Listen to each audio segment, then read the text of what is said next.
Hello मिले के कहतानी तो मिलते नहीं खो आ हेडफोनवा खाली खुरुर खुरुर बाजत रहता। कहिए से जान नहीं मिलता रहो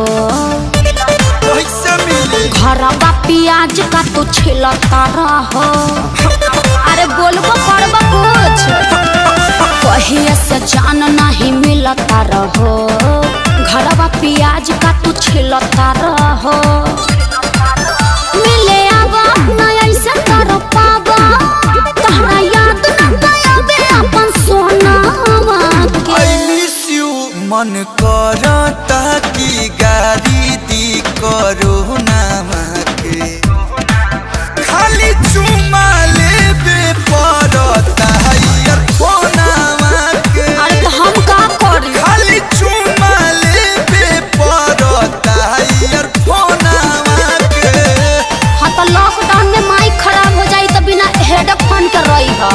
2-3 गो काट के खराब कर देनी।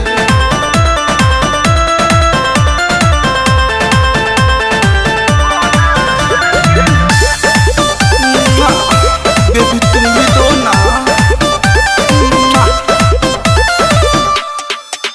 वीडियो कॉलिंग कर थोड़ी ऐसा देख लेती अच्छा। कैसन लागता रखिया सेक लेती। आगे थोड़े ना होई कि डिब्बी तोहर छतिया से सटतानी ताहर गाल बुझी ईयरफोन कहटतानी। अरे सेव थोड़े हो करब है अब होत ना बाबे कान पाके सुनत सुनत रिंगटोना दिन भर टोटियाता। मन करता कि गाड़ी दी करो नामा के का खाली पड़ता इयरफोनवा के। तो चुमा से गिल क दी हो खाली चुमा लेबे पड़ता इयरफोनवा के।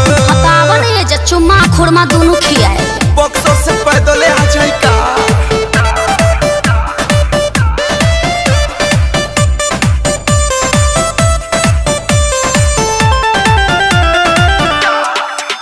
शक करे लगले घरवा के लोग भी हमरा तो धैले बाटे तोहरे रोग जी। कोलाइटिस धइले बा कि अखिलेश के रूप बोलावतानी कि मिले के उपैया लगावतानी। बच के आई हा न केहू में छुआई हा नो कल्लू छत खानी खड़ा रही हा कोनावा पे।